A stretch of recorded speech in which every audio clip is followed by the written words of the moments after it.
Warning: contains adult content including harsh language, violence, and sexual themes, and may not be suitable for people under age 17. The fourth one was murdered by the guy behind all of these other murders. "I'm so sorry," said Mina, and she truly looked it. "I understand your needs. I'm a virgin." "What?" Kodo exclaimed, and Mina looked taken aback. "With your looks and your body? How? Why?" Mina blushed. "I rejected everyone," she explained. "They were all assholes. I didn't want to get into that kind of situation." Kodo nodded, and Mina was still blushing. She looked at Kodo with a very strange look on her face. He furrowed his brow slightly. "Are you all right?" he asked, unsure if he wanted to hear the answer. Mina didn't respond. She slowly gripped Kodo's hand and placed it on her breast. Kodo's eyes widened. Mina, are you aware that—" "I'm flattered that you were trying to look at me," she whispered, making Kodo squeeze her breast. Kodo felt very hot. He wanted more. "Yeah?" he breathed. "Anything else?" "That was very bad of you to peep." She moved closer, nearly straddling him. "I like bad boys." Kodo smiled a feisty smile. "Do you?" he growled, and Mina blushed harder at the sound of his voice. "I am a very bad boy, Mina." "Show me," she pleaded quietly. As quickly as he had attacked Riku Yamura's parents, Kodo flipped Mina over, pinning her to the floor, her legs spread and her towel threatening to fall off.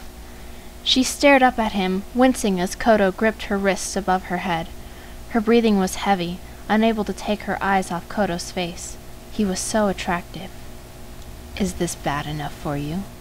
Kodo whispered, moving his face closer to hers and creeping his hand up her thigh.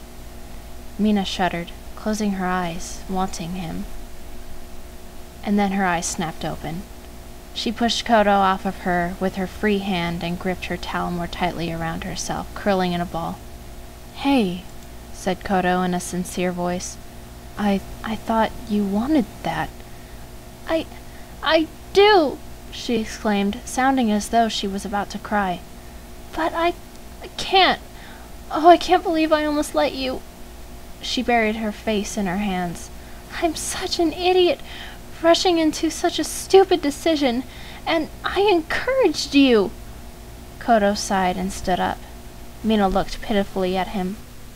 "I may be a bad boy, but I will never force you into anything. I only persisted because it felt like you were giving me permission, and until I have that permission, which I may never have, I will not touch you." Mina stared at him, her lips parted. You are bad, but you are so kind." Kodo blinked. "I can't imagine you breaking anyone's heart who didn't deserve it, or hurting anyone at all for that matter." Kodo's heart retched painfully. The thrill of demonstrating his dominance quickly faded. He wanted her so badly, but at these words he reminded himself of who he was and what he did. Guilt washed over him, and he leaned against the wall, sinking to the floor again. I'm not at all what I seem to you," he said quietly. "I am a very bad person. I wasn't lying when I said I was a bad boy. I've done terrible things to people." "No," said the voice. "Don't you dare tell her."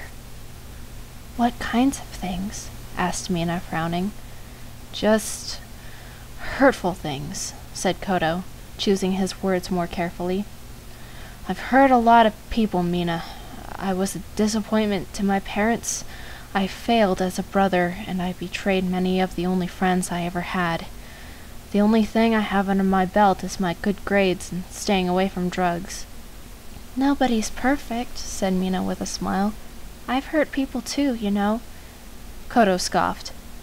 "Oh yeah, like you could hurt anyone," he said, laughing. "I'm serious," said Mina angrily. I was very selfish, and I know I've hurt and disappointed a lot of people who cared most about me. Many friends from school, my parents—" She broke off, hanging her head. "My poor parents." "What happened?" Kodo asked. "I ran away from home," said Mina. "I felt I was unfit to be their daughter because I wasn't the greatest student, I wasn't good at sports, and I had no real talent. They always told me I should do this and that. I failed them, so I left." "Well, that was their fault," said Kodo angrily, and Mina flinched. "What?" "They should have realized what they had right in front of them." Kodo felt so angry. "They had a perfectly good daughter. You've got good looks, a kind voice and smile, and no talent? Bullshit! You've tended to me twice now, so you'd make a great nurse, and your cooking is fabulous. You took me in from the street even though you had no idea who I was. I could have been a real sicko, and you wouldn't know it until I violated you enough to scar you for life. You know what? Fuck parents and fuck family. Who needs them? They do nothing but cause trouble. They ridicule and try to bend you into something you don't want to be. Hell, my parents were awful people. I'm glad they're dead." Kodo froze, feeling the color drain from his face. "I didn't just say that. I didn't just say that." "Dead?" whispered Mina, shaking. Did he murder them?" There was no avoiding this. He tried to look depressed. "Yes," said Kodo. "They were one of the first murders committed by him. My little sister, too. She was killed. I hadn't been home when it happened. As soon as I came home and saw what happened, well, I wasn't thinking clearly. Instead of calling the police, I ran, afraid the killer would realize he forgot someone and come after me. I moved from city to city, but the murders seemed to follow me. I was so tired of running. I was alone and homeless. 3 years. Mina suddenly hugged him tightly. "You are a wonderful person, Kodo," she said softly, "and I will never let anything happen to you. I am your family now." Kodo's eyes widened, shocked at these words. The voice in his head protested. "Don't fall for it. Don't fall for it." And then the towel slipped. The second it happened felt like an eternity.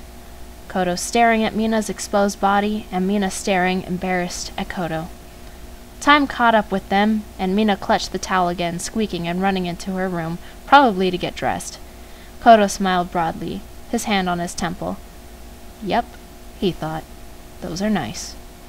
Mina came out, wearing different clothes than she had picked out before she got in the shower, having forgotten them in the bathroom.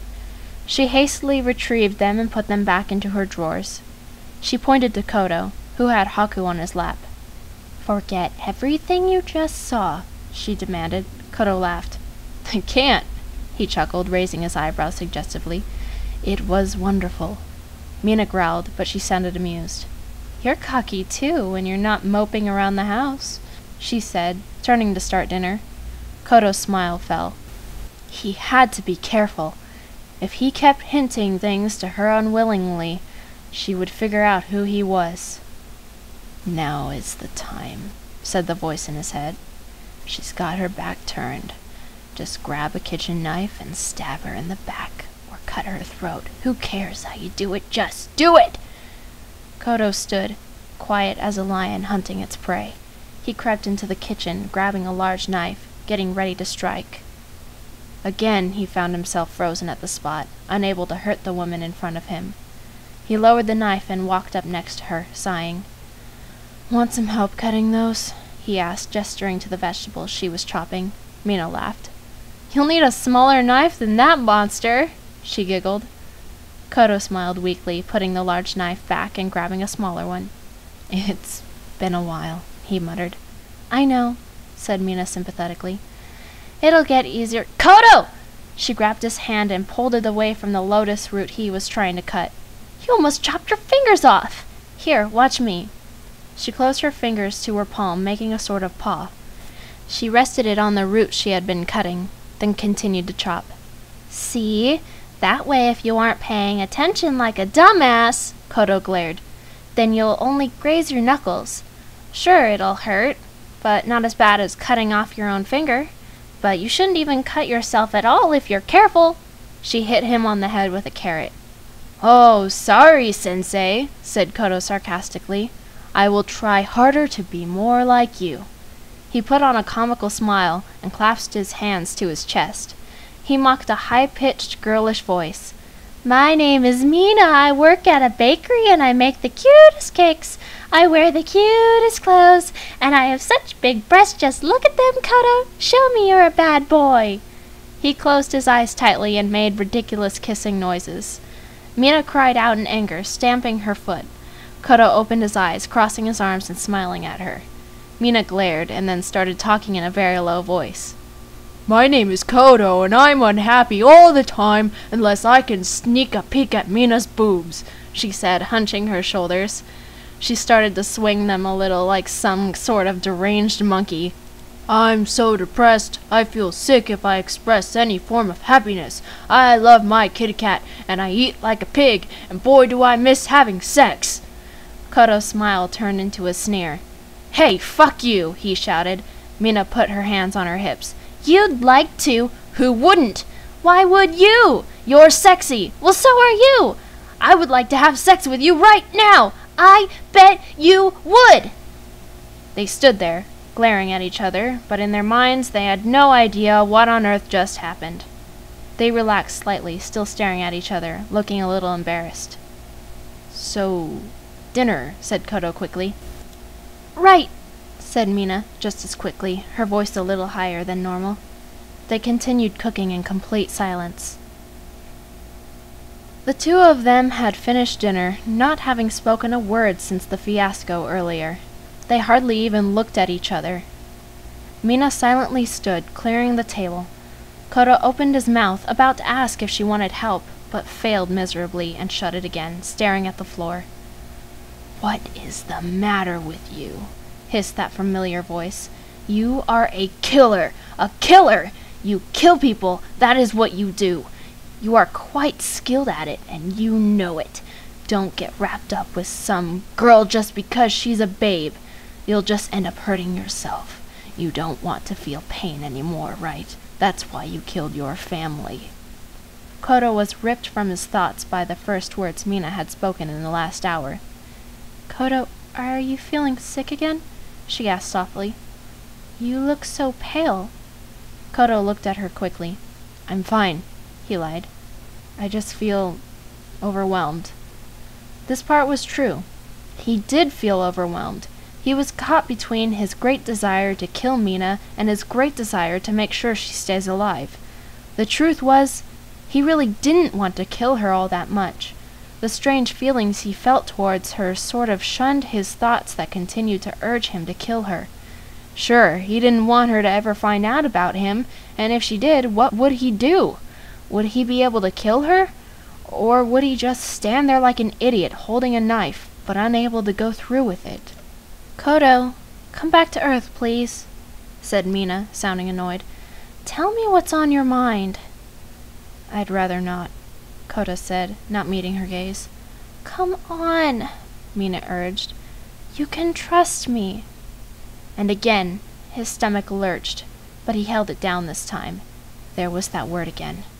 Trust, trust, trust, trust, trust! No, I can't! He shouted, holding his head hysterically, eyes shut tight. He hadn't meant to say the words out loud. Mina was silent. Kodo opened his eyes and looked at her, and his face fell. She looked so hurt. He felt like a worse person than a murderer.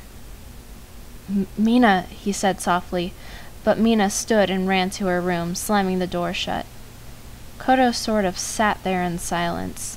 Now he had done it. He had hurt her, just like he knew he would, and he was feeling her pain. I don't want to feel pain, he thought selfishly. Why did he have to say that? Why? Kodo sat there for a moment and decided he would make things right. He stood up with determination, walked right up to Mina's door, and opened it forcefully. Mina had been crying, but stopped immediately, pretending to be asleep. Kodo sat on her bed, not looking at her. "I know you're faking," he said quietly. "You don't have to speak to me if you don't want to. All I ask is that you listen.